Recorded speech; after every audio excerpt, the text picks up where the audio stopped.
सांस्कृतिक सङ्ग्रहालय हो। थारू सङ्ग्रहालयमा यहाँ कला संस्कृति थारू पोसाक त्यसपछि तरुणीको पोसाकदेखि लिएर यहाँनिर नाचगान कसरी नाचगान गरिन्छ अनि के बाजाहरू प्रयोग गरिन्छ यी तस्बिरहरूमा यहाँले देख्न सक्नुहुन्छ। र यहाँको थारूहरूको चालचलन अनि कसरी बैठक हुन्छ, कसरी खाना खाइन्छ, खानादेखि लिएर अन्य पहिलेको समेत यहाँ सबै देख्न पाइन्छ त्यो थारू सङ्ग्रहालयमा।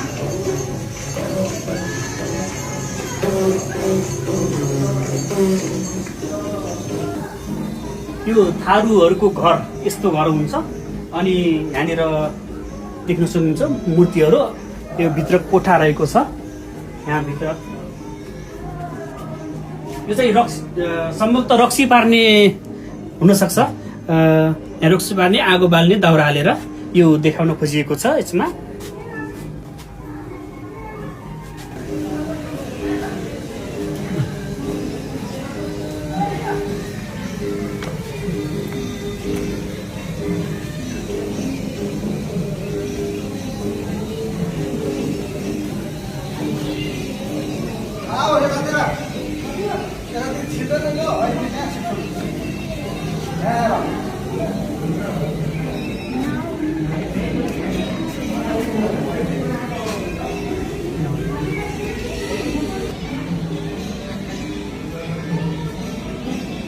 यो चाहिँ थारूहरूले आगो बाल्ने सिस्टम रहेको छ।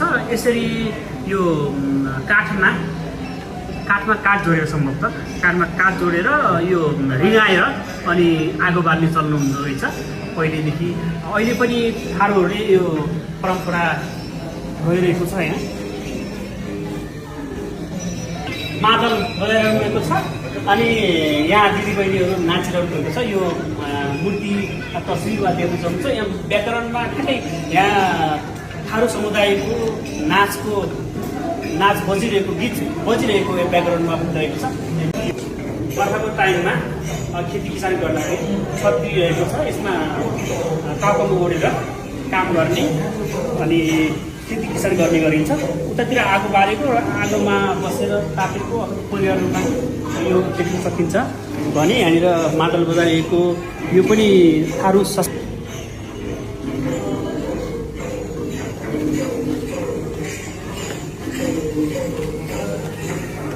यो चाहिँ थारू समुदायमा मटकामा माटोबाट बनेको भाँडामा यो खाजा भुट्ने, त्यहाँनिर भोक्टी भनी लेखेको छ।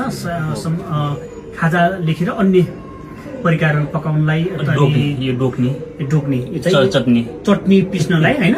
अनि टावा पनि लेखिएको छ यसमा। यो भाँडामा नाम पनि लेखिएको छ।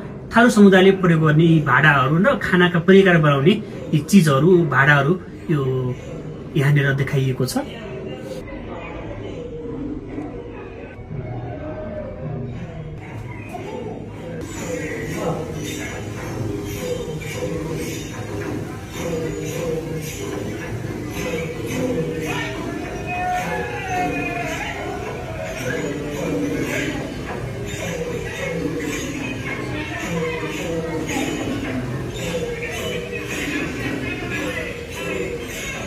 यो थारू सङ्ग्रहालय हो। थारू सङ्ग्रहालयमा यहाँ थारूका कला संस्कृति संस्कार खानपिन वेशभूषा हरेक किसिमको यहाँनिर तस्बिरमा उतार्ने प्रयास गरिएको छ। यो लुम्बिनीका पूर्व मन्त्री डिल्लीबहादुर चौधरीको पहलमा भएको, जो दाङ जिल्लाबाट सांसद बन्नुभएको छ, प्रदेश सांसद पनि हुनुहुन्छ भने पूर्व मुख्यमन्त्री हुनुहुन्छ, उहाँको पहलमा निर्माण गरिएको यो थारू सङ्ग्रहालय। यहाँ हरेक ठाउँबाट यहाँ मानिसहरू आउने, हेर्ने, आन्तरिक पर्यटकहरू यहाँ आउनुहुन्छ भने बाहिरी पर्यटक पनि आउने गर्नुहुन्छ। दाङ जिल्ला भनेको थारूको उत्पत्ति भएको ठाउँ, थारूको जिल्ला हो। यहाँबाट विभिन्न क्षेत्रमा जिल्लामा थारूहरू जानुभएको छ। उहाँहरू पनि यहाँ आएर आफ्नो कला संस्कार संस्कृतिको बारेमा यो सङ्ग्रहालयमा हेर्ने गर्नुहुन्छ। यो ठाउँ निकै भिड हुने गर्छ। यहाँ धेरैजना मानिसहरू आउने गर्नुहुन्छ।